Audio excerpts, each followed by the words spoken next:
On all night? This dinner feels like a boat ride across the river Styx, but I'll give it my best shot.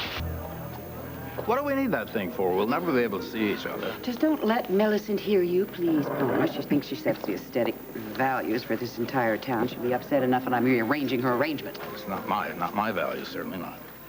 Just keep your voice down, Palmer. The Greenlees still wield a lot of power, a lot of clout in this town. Yes, well, it's a clout that your son Leo will certainly take advantage of if he sucks up to their granddaughter. You know, sometimes you sound just like a gangster. Please stop it. All right, I'm going to go have the maitre d' do something with this arrangement. I'll check on the chilled vodka and the caviar. And Palmer? Where's Mother? Well, she's wreaking havoc with the staff. Where am I at? You will be next to Greenlee and across from Millicent. Mother doesn't leave anything to chance, does she? No, so I've learned. While waiting, why don't you tell me a little bit about your work at Cordon Electronics on the rare occasion you show up there? I keep my hand in. And I must say that the future looks quite promising. I bet you like taking risks. Am I right? For the most part. Yes, I thought so. Here, call my secretary. Make an appointment. We'll talk about this in greater detail when I have more time. All right? Absolutely. Thank you. 2000's lining up to be a real transitional year for me. Oh, look who I found in the bar. Well, hello, Palmer. Hey, you look like hell. Woody, behave yourself. Now, if you played 18 holes every day the way I do, you would... You'd have cirrhosis of the liver. What's that? Who are you? Woody, you know Vanessa's son, Greenlee's young man, Leo Dupre. Oh, yes, of course. Well, now, why doesn't the lad have a drink? Oh, David. My handsome oldest son has just arrived. Darling. Mother, if you want me to stay, back off. Well, now, is everyone present and accounted for, I think? Oh, no, Greenlee. Darling, didn't she come with you? She insisted upon meeting me here. I haven't seen her since breakfast. Well, wonder where the poor dear can be, huh? I can't imagine what's keeping Greenlee. I can. Well, fashionably late, that's all. Greenlee's a free spirit. Well, you know, Woodruff, I think her homing instincts will kick in once she finds the right someone to settle down with. Meantime, I am so proud of my son, Leo. And, of course, David. I mean, life wouldn't be very full at all without them. I can still remember David as a child, playing with his doctor's kit. You know, I refuse to let him be involved in too many sports because even at that tender age, this, I don't know, mother's instinct or something, I could see those surgeons' hands. Golf. That was my game, golf. Oh, Your voice... Wanted to turn pro, but father forbade it. Keep your voice down, Woody. Then, of course, there's Leo. I mean, can you imagine assuming a vice presidency of Greenlee Electronics? I mean, I know there's so many young men floundering around the mailroom, but I just knew that somehow Leo would go straight to the top. Well, I'm sure it didn't hurt that your husband kicked him up the stairs, huh? Well, deservedly, dear. Excuse me, Mr. Cortland, you have a phone call. Shall I bring the phone to your table? Oh, no. I'll go get it. Well, now, where were we? Oh, naturally, I was going on and on about my wonderful sons. Salt and pepper. Right there, dear. No. Vanessa's boys. Salt and pepper. Fair and dark. They don't look a bit like brothers. Well, I can assure you that they both did spring from me. Leo and I are half-brothers. We had different fathers. I had no idea. Well, David's father was my first husband.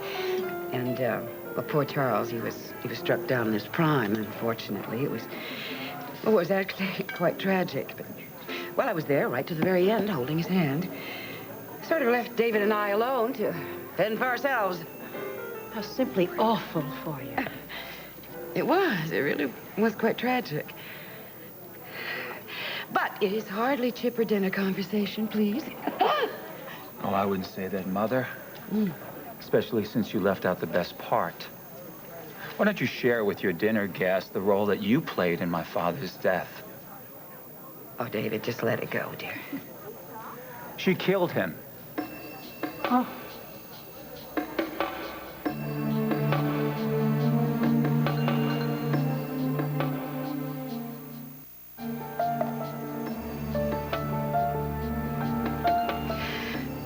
David, how could you?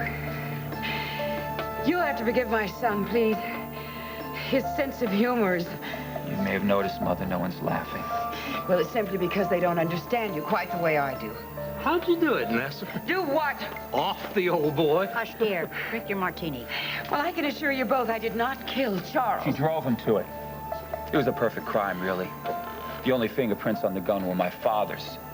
But Vanessa's gift for cruelty is what really killed him. Anyone mind if we change the subject, please? Leo, I'm sure that this is one bedtime story that Mother neglected to share with you. That is enough, David. Take it from your older, wiser brother.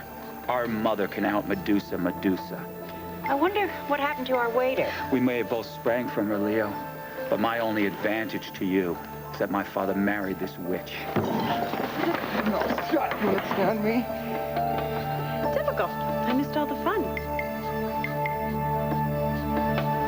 Get your hands off me, brother. Sorry, Grampy. This is an emergency. Is this the entertainment? Forgive my atrocious table manners.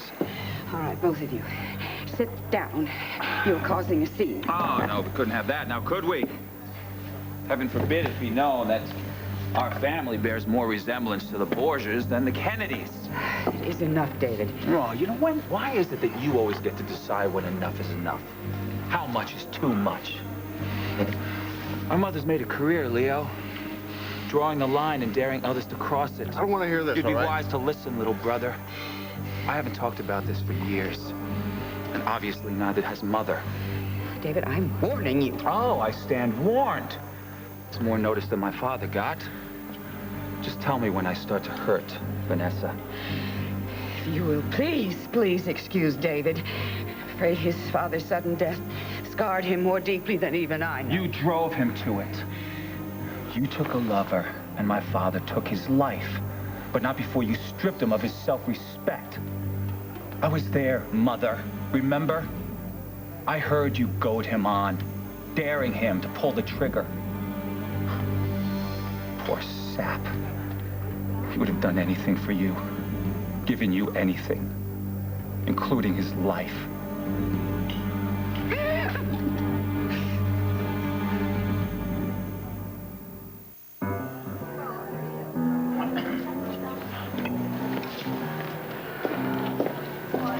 What the devil's going on here? You missed a great floor show, Mr. Cortland. Guerrilla theater comes to Pine Valley. David and I had a little misunderstanding. I apologize for my son. Oh, no worries. This is the highlight of my day. Good show you Cortland's put on, yeah. Just the thing to liven up these stuffy old dinner parties. Yes, Mother's famous for her memorable affairs. Heavens, it's so late. I'm afraid we're going to have to go. Oh, really? That's a shame because we haven't even had dinner yet. Well, I have an awful headache. Well, I've got aspirin plenty. I wouldn't chance it if I were you. My chair? Oh, pooh. I haven't had this much fun since Mimsy Collier rode naked in the Rotary Parade. Woodruff, we're going. Greenlee? Oh, not me. I'm staying. I can't wait for the encore. Well, good night, Millie. Woodruff, thank you so much for coming.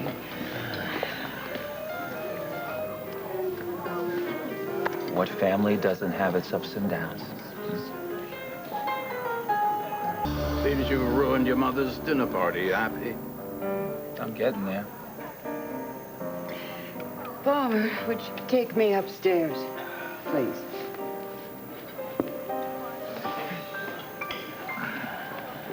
That was cruel. She deserved it. Oh, you enjoyed it. Immensely. But I am sorry if I offended you, little brother. You don't know the real Vanessa. I know I love her. Oh, I'm sure you do. That's because she has you brainwashed. But the day will come when those scales will fall from your eyes, and you'll see our mother for the twisted construction she really is. We'll talk then. Good night, Greenlee.